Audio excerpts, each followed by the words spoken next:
자, 우리 옆에 분들과 함께 인사 나눕시다. 반갑습니다. 잘 오셨습니다. 요한계시록은 사도 요한이 받은 계시, 환상을 기록해 놓은 성경입니다.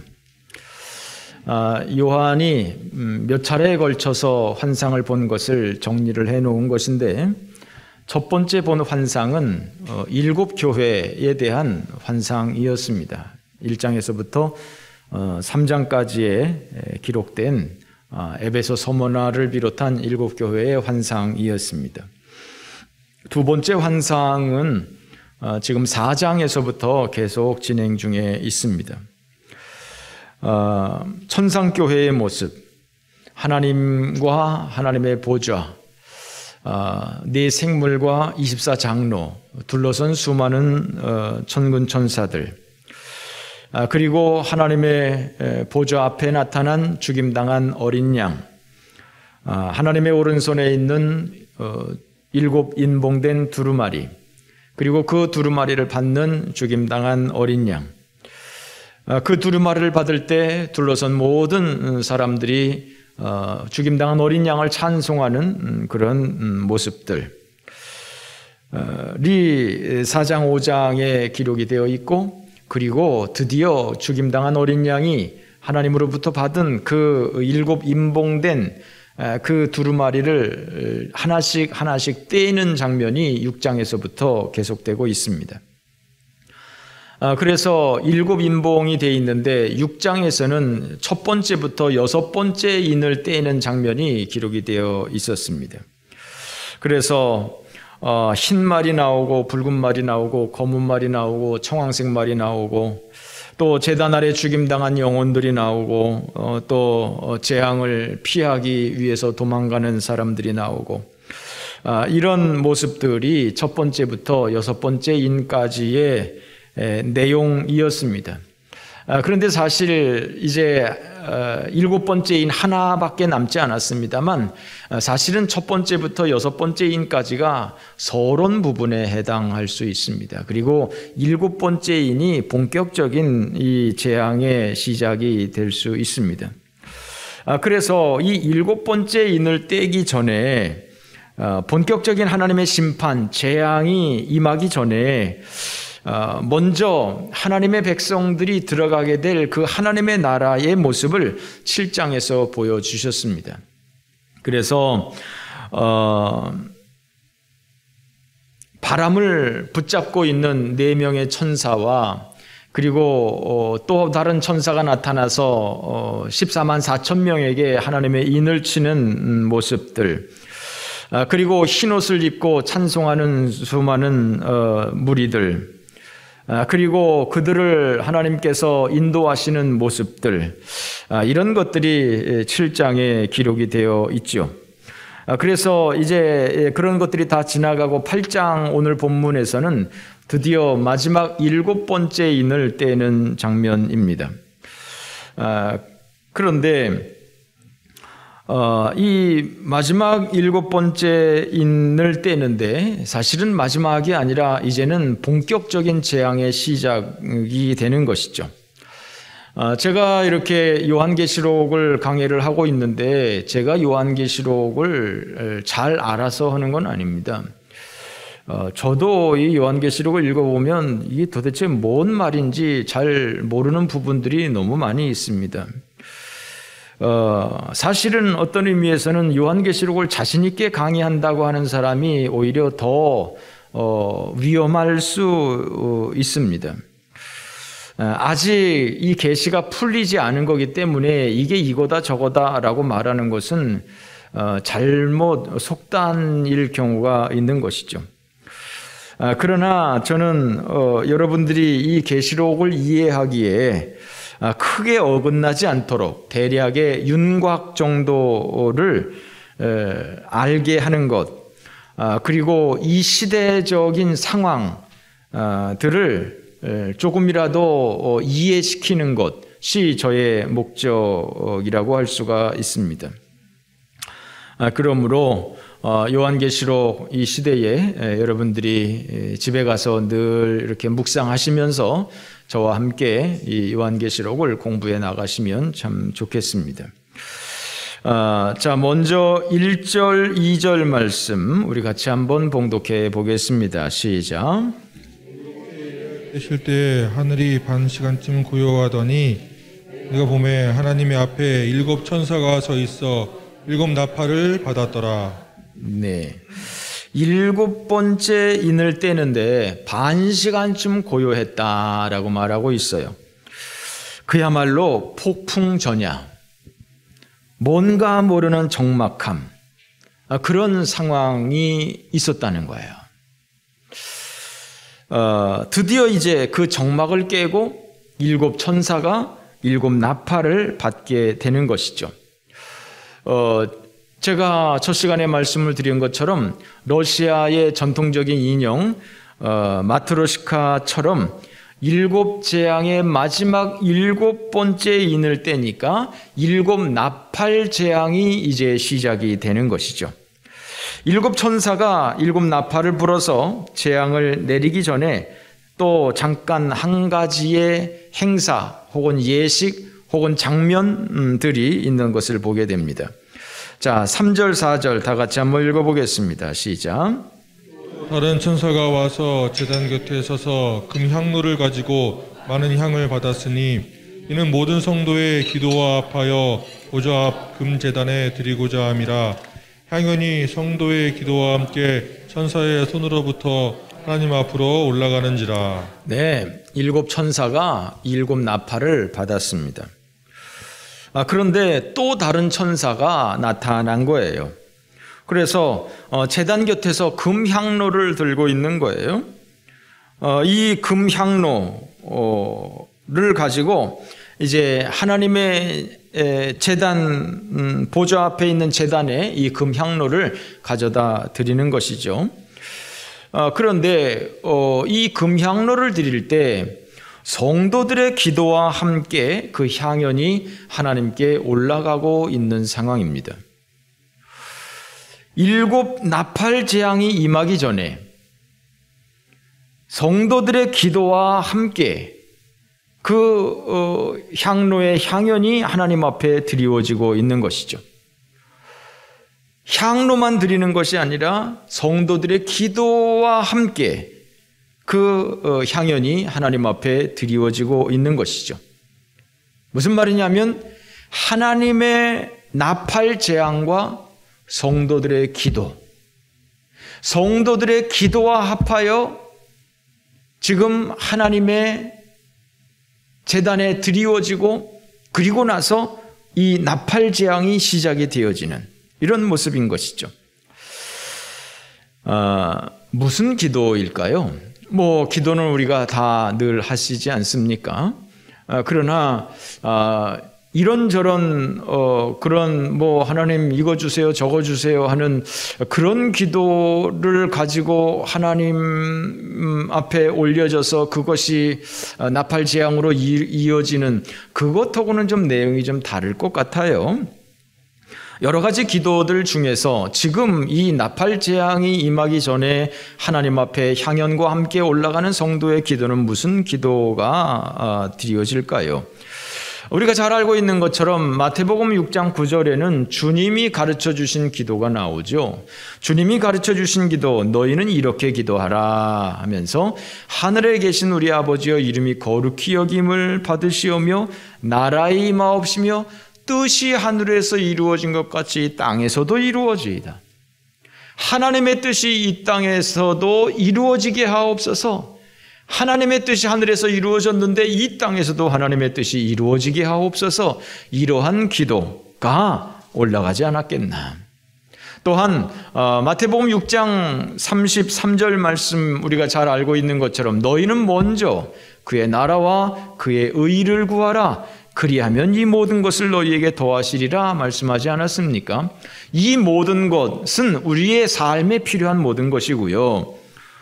하나님의 나라와 그의 의를 구하는 이 기도, 하나님의 나라와 그의 의를 구하는 이 기도,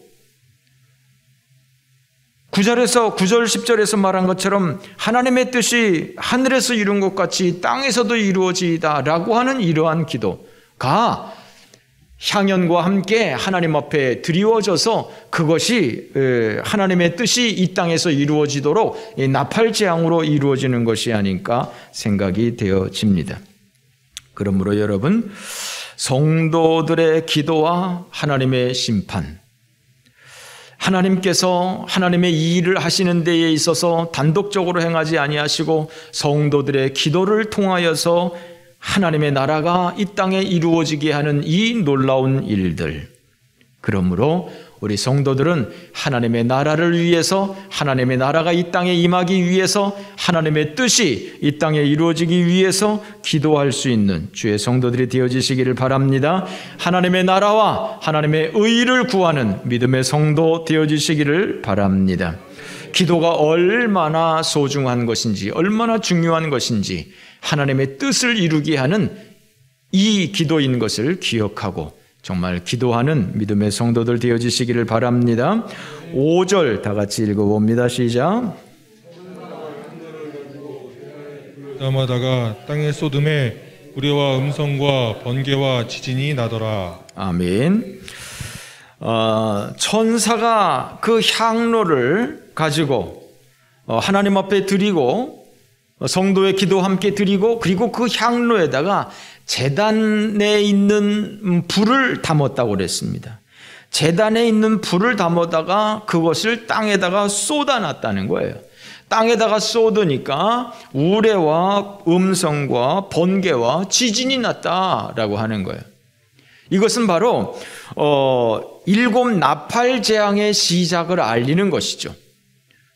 이 천사가 향로에다가 하나님의 제단에 있는 불을 담아서 이 땅에 쏟아놓을 때, 그때의 우레와 음성과 번개와 지진이 나면서 이제 드디어 하나님의 그 7 나팔의 재앙의 시작을 알리는 그러한 일들이 되었다라고 하는 것입니다.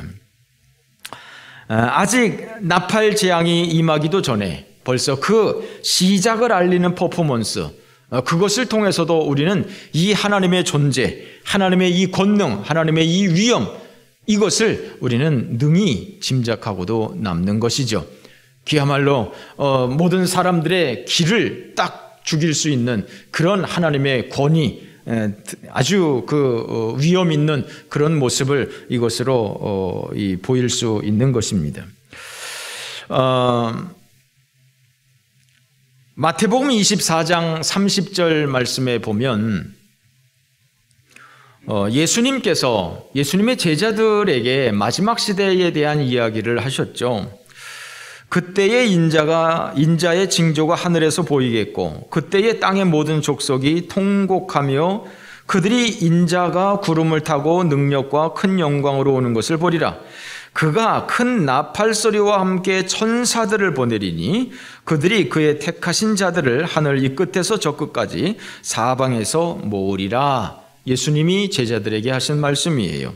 마지막 때 큰 나팔 소리와 함께 천사들을 보내서 택하신 자들을 모으고 세상을 심판할 것을 주님이 말씀하셨는데, 오늘 본문에서 드디어 이 나팔 재앙이 시작이 되고 있습니다. 자, 6절, 7절 다 같이 한번 봉독합니다. 시작. 가진 7 천사가 나팔 부기를 준비하더라. 첫째 천사가 나팔을 부니 피 섞인 우박과 불이 나와서 땅에 쏟아짐에 땅의 3분의 1이 타버리고 수목의 3분의 1도 타버리고 각종 푸른 풀도 타버렸더라. 예수님의 말씀처럼 드디어 첫 번째 천사가 나팔을 붑니다. 그랬더니 피 섞인 우박이 떨어지고 불이 떨어지고 땅에 쏟아집니다. 그래서 땅의 3분의 1이 타고 수목의 3분의 1이 타고 또한 각종 풀도 3분의 1이 타버립니다. 종종 이 엄청난 우박 덩어리가 떨어져서 농작물에 큰 피해를 입었다고 하는 뉴스를 접할 때가 있습니다. 지난 겨울에도 아마 어느 시골에서 어느 지방 도시에서 이 주먹덩어리만한 우박이 떨어졌다고 그래서 막 그냥 비닐하우스가 빵꾸가 나고 막 많은 농작물에 피해가 있고 막 이랬던 것을 접한 뉴스를 들은 기억이 납니다. 우박이 떨어지고 불이 떨어지고 땅과 수목들, 풀들의 3분의 1이 타버리는 이러한 자연재해, 과연 어떤 모습일지 여러분들의 상상에 맡기도록 하겠습니다. 이런 일들이 땅에서 벌어진 적이 있었죠. 소돔과 고모라 성에 하나님께서 유황과 불을 비같이 내렸다라고 말하고 있어요. 창세기 19장 24절에 보면 하나님께서 하늘 곧 여호와께로부터 유황과 불을 소돔과 고모라에 비같이 내려서 그 성들과 온 들과 성에 거주하는 모든 백성과 땅에 난 것을 다 엎어 멸하셨더라 그랬습니다. 소돔과 고모라에 하나님께서 유황과 불을 내려서 그야말로 초토화를 시켜버린 것입니다. 모든 사람 하나도 남김없이 다 죽어버리고 성은 다 불타버리고 초목들이 다 불타버리는 이러한 재앙이 소돔과 고모라에 있었던 것이죠. 마지막 시대에 그런 현상으로 땅의 3분의 1이 타버린다는 거예요. 이와 같은 일들이 또 몇 차례 있었습니다만 또 한 가지가 로마 시대 AD 79년 8월 24일 베수비오 화산이 폭발을 해서 폼페이가 화산재에 묻혀버렸습니다. 그 당시에 폼페이의 인구가 약 3만 명 정도 되었었는데 그 중에서 15,000명 이상의 사람이 7m 이상의 그 화산재에 파묻히게 되었던 것이죠. 그야말로 그 폼페이의 그 놀라운 도시가 7m 높이로 그 화산재가 다 덮여버려서 모든 것들이 다 땅속으로 들어가 버리게 된 것이죠. 마지막 시대 하나님께서는 이 피 섞인 우박과 불덩어리를 땅에 쏟아서 이 땅을 태워버리겠다고 그렇게 경고하고 있는 것입니다. 자, 8절 9절 말씀 다 같이 한번 읽어봅니다. 시작. 둘째 천사가 나팔을 부니 불붙은 큰 산과 같은 것이 바다에 던져지매 바다의 3분의 1이 피가 되고 바다 가운데 생명 가진 피조물들의 3분의 1이 죽고 배들의 3분의 1이 깨지더라. 네. 자, 두 번째 천사가 나팔을 부는 거예요. 두 번째 천사가 나팔을 부는데 큰 산에 불이 붙은 거예요. 근데 그 불 붙은 큰 산이 바다에 빠져버리는 거예요. 그러니까 바다의 3분의 1이 피가 되고 바다의 3분의 1의 그 물고기가 다 죽어버리고 바다에 있는 그 배들의 3분의 1이 다 깨져버리고 이러한 일들이 일어나는 것이죠. 일본에서 지금 하계 올림픽이 진행되고 있습니다. 지난 2011년 후쿠시마에 진도 9의 지진이 일어나고 해일이 일어나고 그렇게 해서 원자력 발전소가 파괴가 되고 수소 폭발이 일어나고 방사능 누출이 있었습니다. 그로 인해서 바닷물이 오염이 되고 지금까지도 그 폐기물 처리로 골머리를 앓고 있는 상황입니다. 그 당시에 후쿠시마 근해의 인공사진을 찍은 것을 보면서 그 방사능으로 오염된 물이 붉은색으로 표시되었던 것을 이렇게 보았습니다. 그게 무슨 사진인지는 모르겠어요. 어떤 기법으로 찍은 사진인지는 모르겠어요. 그런데 하여간 분명히 제가 기억하는 것은 그 인공사진인데 그 후쿠시마 근처에 그 바다가 이렇게 그 방사선이 누출된 그것에 빨갛게 이렇게 표시된 것을 제가 봤습니다. 제가 봤으면 여러분들도 다 봤던 것이죠. 뉴스에 나온 거니까요. 신문에 나온 거니까요.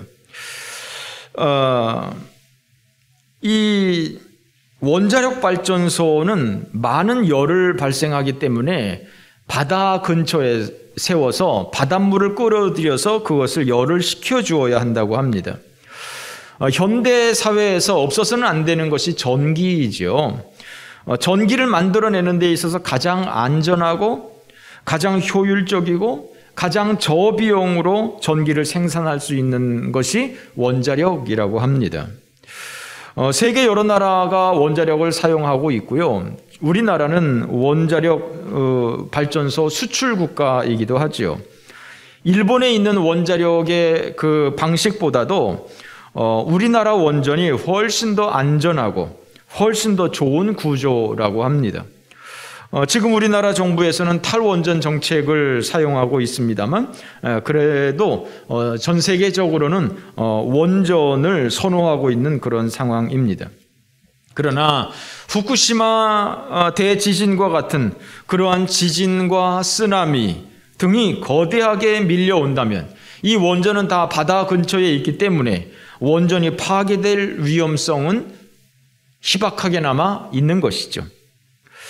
어쩌면 두 번째 나팔재앙, 불붙는 산이 바다에 던져지고 바다의 3분의 1이 피가 되고 물고기 3분의 1이 죽는, 배의 3분의 1이 깨지는 이러한 일들이 어쩌면 그 후쿠시마 사태와 같은 원전이 파괴되고 방사능이 누출되고 그로 인해서 바다가 뻘겋게 오염되고 그것으로 인해서 물고기들이 떼죽음을 당하고 이런 일들이 벌어지는 것인지 모른다, 이런 얘기예요. 그렇다는 얘기가 아니라 이게 그런 거 아닐까라고 하는 것이죠. 이건 제가 누구한테 듣고 오는 것이 아니라 제가 그 사진을 보면서 이게 그런 거 아니야? 이 불붙는 산이 바다에 빠진다. 물론 예수님께서도 말씀하셨죠. 너희가 이 산을 명하여 저 바다에 빠지라면 빠질 것이요 라고 하는 말씀도 있습니다만, 불붙는 산이 바다에 빠진다? 이게 말이 안 되잖아요. 그러나 이것을, 이 판타지니까 그런 식으로 이 원자력 발전소가 이 불덩어리잖아요. 그게 바다에 이렇게 누출되는 그런 것을 말하는 것인지도 모르겠다라고 생각하는 것입니다. 어쨌거나 이 두 번째 나팔 재앙은 불덩어리가 바다에 던져지고 바다의 물고기와 배들이 3분의 1이 파괴되는 그러한 일들이 있을 것이다 라고 하는 것입니다. 자, 세 번째 나팔을 불게 되는데, 이 세 번째 나팔은 횃불같이 타는 큰 별이 하늘에서 떨어지는 것입니다. 큰 별이 하늘에서 떨어져요. 자, 예수님께서도 마지막 날 이런 이야기를 하셨어요. 마지막 날 별들이 하늘에서 떨어질 것이라고 얘기를 했는데, 마태복음 24장 29절 말씀에 보면 그날 환난 후에 즉시 해가 어두워지고 달이 빛을 내지 아니하고 별들이 하늘에서 떨어지고 하늘의 권능이 흔들릴 것이다, 이렇게 주님께서 말씀하셨죠. 자, 오늘 본문 10절 11절에서는 뭐라고 말씀하고 있는지 한번 봅시다. 시작. 셋째 천사가 나팔을 부니 횃불이 타는 큰 별이 하늘에서 떨어져 강들의 3분의 1과 여러 물샘에 떨어지니 이 별 이름은 쓴쑥이라. 물의 3분의 1이 쓴쑥이 되매 그 물이 쓴 물이 되므로 많은 사람이 죽더라. 자, 횃불이 타는 큰 별이 하늘에서 떨어졌다는 거예요. 강 3분의 1이 그리고 여러 물샘에 떨어져서 지금 이 두 번째 나팔 재앙에서는 바다의 3분의 1이 다 죽었잖아요. 이번에는 이 땅의 3분의 1, 이 강과 그리고 여러 물길들, 이런 것의 3분의 1이 쓴쑥이 됐다라고 말하고 있는 것이죠. 쓴쑥이 됐다라고 하는 것은 먹을 수 없게 됐다, 독한 물이 됐다, 독물이 됐다, 이런 얘기예요. 먹을 수 없는 물이 됐다는 거예요. 이 별이 뭔지는 모르겠어요. 그야말로 유성이 하늘에서 떨어지는 것인지, 아니면 하늘에 있는 수많은 그 인공위성들이 떨어지는 것을 얘기하는 것인지, 그건 모르겠어요. 하나 분명한 것은 물이 오염이 되고, 그래서 많은 사람들이 그 오염된 물 때문에 죽게 되는 이러한 재앙이 있을 것이다 라고 하는 것이죠. 물은 생명과 직결이 되죠. 그래서 마지막 시대는 어쩌면 물의 전쟁이 될 수도 있다라고 하는 것을 우리는 생각할 수가 있습니다. 자, 네 번째 나팔 재앙은 무엇일까요? 12절, 13절, 12절까지만 시작. 넷째 천사가 나팔을 부니 해 3분의 1과 달 3분의 1과 별들의 3분의 1이 타격을 받아 그 3분의 1이 어두워지니 낮 3분의 1은 비추임이 없고 밤도 그러하더라. 네. 넷째 천사가 나팔을 부니까 해의 3분의 1, 달의 3분의 1, 별의 3분의 1이 타격을 받고 어두워졌다라고 말하고 있어요. 예수님께서 좀 전에 세 번째 나팔 재앙을 말할 때 예수님께서 마태복음 24장에서 하신 말씀 읽어드렸죠. 환난 후에 해가 어두워지고 달이 빛을 내지 아니하고 별들이 하늘에서 떨어지고 하늘의 권능이 흔들린다. 이런 말씀을 예수님께서 하셨는데, 마찬가지로 네 번째 재앙 때 그러한 일들, 해, 달, 별의 3분의 1이 어두워진다는 거예요.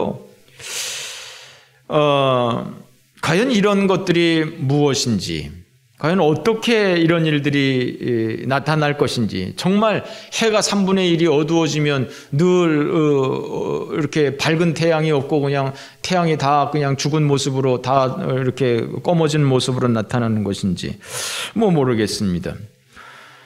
지난주에 말씀을 드린 것처럼 지금 서유럽에 1000년 만에 큰 비가 왔다, 100년 만에 큰 비가 왔다, 이렇게 얘기를 하죠.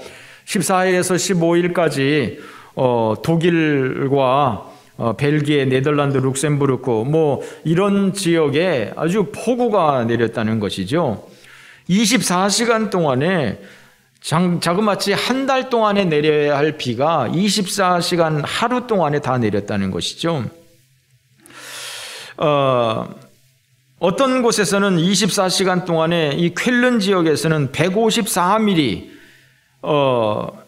7월 평균이 87mm인데 그것의 2배에 달하는 그 154mm가 쾰른에서 하루에 내렸다는 것이죠. 또 라이퍼사이트에서는 9시간 동안에 200mm가 내렸다는 거예요. 이렇게 참 어마어마한 집중호우들, 이런 기상이변들, 또 중국 허난성에서도 지난 17일부터 20일 동안에 이 사흘 동안에 엄청난 비가 왔다고 그러죠. 사흘 동안에 자그마치 617mm가 왔답니다. 1년치가 3일 동안에 다 내렸다는 겁니다. 하루 동안에 이 장저우에서는 253mm가 내렸다는 겁니다. 이런 일들은 우리가 심심치 않게 늘 방송에서 접하는 내용들입니다.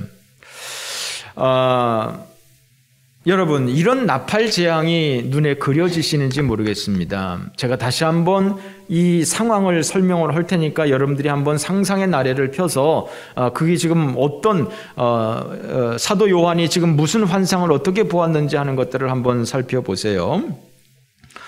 자, 7번째 인을 떼는데 잠시 동안에 정적이 흐릅니다. 그리고 나서 7 천사가 나타나고 그리고 하나님으로부터 7 나팔을 받습니다. 그런데 또 다른 천사가 나타나서 금향로를 들고 하나님 앞에 드리는데 성도들의 기도와 합해서 하나님 앞에 향연을 드립니다. 그리고는 그 제단에 있는 불을 그 향로에 담아가지고 땅에다 쏟아놓으니까 땅에서 우박과 뇌성과 우레와 불이 떨어지게 되는 것이죠. 나오게 되는 것이죠. 그래서 그것으로 인해서 이제 나팔 재앙이 시작이 되는데 첫 번째 나팔을 천사가 부으니까 피 섞인 우박과 불이 땅에 떨어집니다. 그래서 땅과 수목과 풀의 3분의 1이 다 타버립니다. 두 번째 천사가 나팔을 부니까 불붙은 큰 산이 바다에 빠지고 바다의 3분의 1이 뻘겋게 죽고 고기 3분의 1이 물고기 3분의 1이 죽고 또 배가 3분의 1이 깨지고 세 번째 천사가 나팔을 부니까 큰 별이 하늘에서 떨어지고 그 별이 떨어지는 곳마다 그 물들이 전부 다 오염이 돼가지고 아주 먹을 수 없는 독한 물이 되고 그 오염된 물 때문에 사람들이 죽고 또 네 번째 천사가 나팔을 부니까 해달별 3분의 1이 어두워지고 이런 일들이 일어나는 것이죠. 그려지십니까? 이런 이 표현들을 우리는 사실적으로 생각하려고 하는 그런 경향들이 있습니다. 저도 물론 그렇고요. 그러니까 이게 좀 말이 안 된다. 아니 어떻게 불붙은 산이 어떻게 바다에 빠지나? 아니 어떻게 별이 떨어져 가지고 여기저기 물에 떨어져 가지고 그게 독한 물이 쓴 물이 되나? 이 참 도대체 이게 믿겨지지가 않습니다. 정말 나팔 소리가 우리가 생각하는 뭐 트럼펫 소리냐 트럼본 소리냐 도대체 무슨 소리가 들릴 것이냐. 아니 나팔 소리가 나면 이게 한 사람한테 들리는 게 아니라 5만 지구 사람들, 이 지구 이쪽 편 저쪽 편에 있는 모든 사람들이 전부 다 그 나팔 소리를 들을 수 있다는 말이냐. 또 도대체 어디에 그 나팔 소리가 들린다는 말이냐. 뭐 이렇게 이게 도대체 어떤 스타일로 우리 눈앞에 보여지게 될지 참 상상이 가지 않습니다. 그런데 지난주에도 말씀을 드렸듯이 이것이 판타지라니까요. 판타지. 판타지는 원래 이렇게 말이 안 되는 거라니까요. 어저께 밤에 제가 꿈을 꿨어요. 제가 원래 꿈을 잘 기억을 못 하거든요. 근데 어저께 밤에 꿈을 꿨는데 재미난 꿈을 꿨어요. 제가 누군지 모르겠지만 몇 사람이 같이 있었던 것 같아요. 근데 이 건물이 파괴가 된다는 거예요. 그래서 빨리 도망가야 된다는 거예요. 그래서 다른 사람은 저쪽으로 다 도망갔는데 나는 이쪽으로 도망을 갔어요. 근데 이 꿈이잖아요. 난 저쪽으로 도망가야 되겠다 했더니 벌써 거기 가 있어. 그게 꿈이잖아요. 그 방에 있으면서 여기도 있으면 안 되겠다. 저쪽으로 가야 되겠다 했더니 그 문이 있어요. 나는 저쪽으로 해서 가야 되겠다 했더니 벌써 나가 있어. 그래서 장독 뒤에 숨었어. 장독 뒤에 숨었는데 보니까 진짜 어떤 사람들이 막 나타나. 건물이 파괴되는 게 아니라 어떤 사람이 날 잡으러 나타나. 그러다가 깼어요. 내가 절로 도망가야 되겠다 했는데 나 벌써 도망가 있다니까. 저쪽으로 가야 되겠다 했는데 벌써 와 있다니까. 이게 꿈이잖아요. 그죠? 꿈에서는 이렇다는 거잖아요. 이 판타지라는 장르가 이렇다니까요. 불덩어리가 하늘에서 어떻게 떨어지는지, 어떻게 불붙은 산이 어떻게 이 바다에 빠지는지, 이 사실적으로는 도대체 이해가 안 되는 것이지만 판타지에서는 그게 가능한 거예요. 그래서 지금 이렇게 표현을 한 거예요. 그런데 분명히 알 수 있는 것이 하나 있어요. 지금 이 판타지가 과연 나팔 소리가 무슨 나팔일지, 얼마나 크게 나타날지, 그게 트럼펫일지 트럼본인지 호른인지 뭔지 무슨 소리인지, 그것이 한 지역에만 나타나는 것인지 모든 사람에게 들리는 것인지 I don't know. 그런데 분명히 알 수 있는 것, 그것은 어떤 형식으로 우리 앞에 나타날지 모르지만 그것은 환경 파괴다. 환경 파괴로 나타난다. 엄청난 기상이변, 해달 별들의 어떤 변화, 지진과 우박과 뇌성, 식물들이 말라 죽고 바다의 생물들이 죽고 물이 오염되는 일들, 이런 일들이 일어날 것이다. 어저께도 뉴스에 보니까 어디 하천에 물고기들이 500마리가 죽었다나 몇백 마리가 죽었다나 온도가 뜨거워지니까 물고기들이 죽었다고 그래요. 이런 이 환경 파괴를 통해서 하나님이 세상을 심판하겠다라고 하는 것입니다. 하나님의 심판이 자연재해를 통해서 나타난다라고 하는 거예요. 지금 우리는 이미 우리가 경험하고 있는 이 세상 가운데서 이 자연재해의 개연성을 충분히 예측할 수 있는 그러한 시대가 되었습니다. 물론 노아의 홍수처럼 전면적인 그런 홍수가 일어나지 않았습니다만 지역적으로 중국의 독일의 지역적으로 큰 홍수가 임하고 이런 모든 일들, 어디는 메뚜기 재앙이 나타나고 이런 일들, 다음 주에 그 언급이 되겠습니다만 이 코로나라고 하는 것도 이 바이러스 아닙니까? 이 바이러스, 이런 바이러스들이 나타나서 사람들을 이렇게 참 어렵게 만들고, 이러한 것들이 하나님의 재앙이 이런 식으로 나타난다. 우리가 겉에서 볼 때는 보통 사람들이 볼 때는 이게 오존층의 파괴고 환경이 파괴가 돼가지고 이런 현상이 나타나는 거고 저런 현상이 나타나는 거고, 그래서 환경을 보존해야 되고 이렇게 해야 되고 저렇게 해야 되고, 이렇게 사람들은 생각을 하지만 지금 이 성경에서는 뭐라고 그러고 있어요? 천사가 하나님 제단에 있는 불을 향로에 담아서 이 땅에 쏟아 놓을 때, 이 땅에 쏟아 놓으면서 그 나팔 재앙이 시작이 되면서 이런 모든 일들이 벌어지잖아요. 그러니까 이것은 이 심판의 주체는 하나님이라는 거예요. 이 심판의 주체는 하나님이 이 모든 것들을 주관하고 있다는 거예요. 코로나가 됐건 아니면 이 무더위가 되었건 홍수가 되었건 이런 것들이 하나님이 하시는 거라는 거예요. 하나님이. 사람들은 자연현상으로 보는, 100이면 100사람 다 자연현상으로 보는 이런 것들, 오존층이 파괴됐다, 그 온난화가 됐다, 오존층이 파괴돼서 지구가 온난화가 되고 지구가 온난화가 되면서 이 질서가 깨지고 이래서 막 그냥 집중호우가 생기고, 네, 사람들은 그렇게 생각합니다. 그러나 예수 믿는 사람들은 이 성경에 기록된 대로 이 재앙의 주체는 하나님, 하나님께서 이러한 일들이 벌어지게 하는 것이다.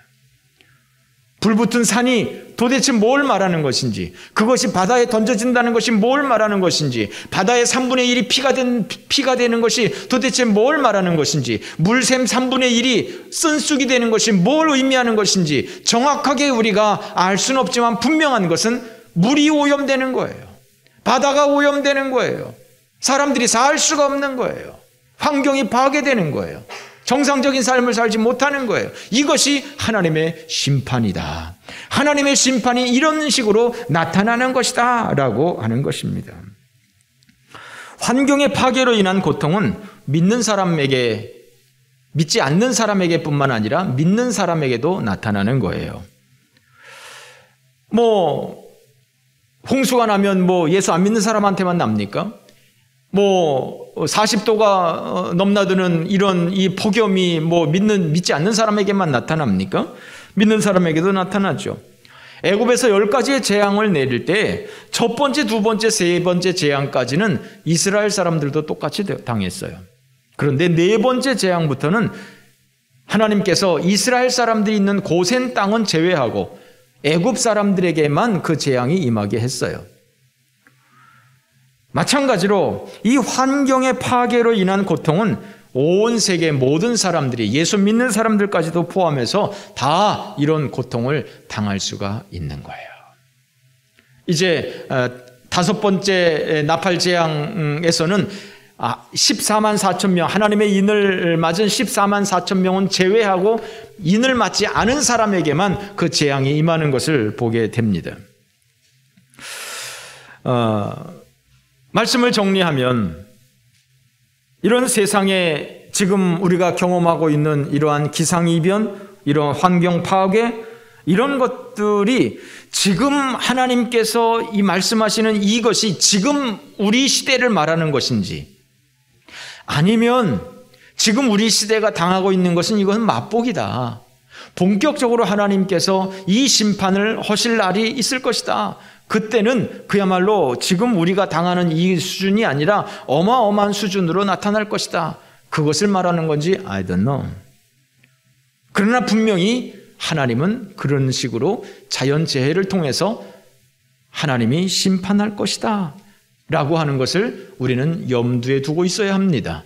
다른 사람들은 오존층이 파괴됐느니 온난화가 됐느니 이렇게 이야기하지만, 그러나 우리 예수 믿는 사람들은 하나님의 재앙이 시작이 됐구나, 하나님이 이 세상을 심판할 날이 가깝구나, 지금 우리의 주변에서 일어나는 일들을 통해서 하나님이 곧 심판하시겠구나, 하나님의 나라가 곧 임하겠구나 하면서 하나님의 나라를 위해서, 하나님의 뜻이 이 땅에 이루어지기를 위해서 기도하는 성도가 되어야 할 줄로 믿습니다.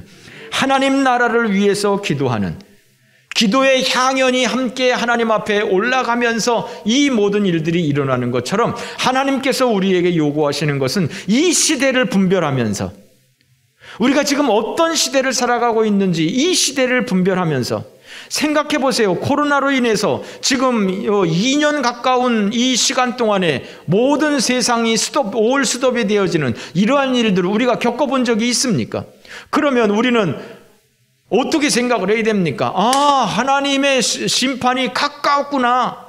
지금 이것을 하나님의 심판이라고 생각하기가 어려울 수는 있습니다. 그러나 최소한 이것이 하나님의 심판이구나, 하나님의 심판이 가깝구나, 하나님의 나라가 가까웠구나 라고 생각하는 이러한 긴장감, 마지막 시대에 대한 긴박감을 가지라고 하는 것이 이 성경의 교훈인 것입니다. 그러므로 여러분, 이 땅에서 백날 천날 사는 게 아닙니다. 언젠가 하나님께서 이 땅을 심판하실 것이고, 언젠가 하나님께서 하나님의 나라가 임하게 하실 때에 우리는 이 세상에 미련 두고 살다가 이 세상에 파묻히는 그런 어리석은 사람들이 아니라 주님이 언제 부르신다 할지라도 기꺼이 달려나가서 하나님 나라에서 하나님을 찬송하며 그 하나님의 인도하심을 따라 생명수 샘물을 먹고 생명나무 과일을 열매를 먹는 그러한 믿음의 성도들 되어질 수 있기를 주님의 이름으로 축원합니다.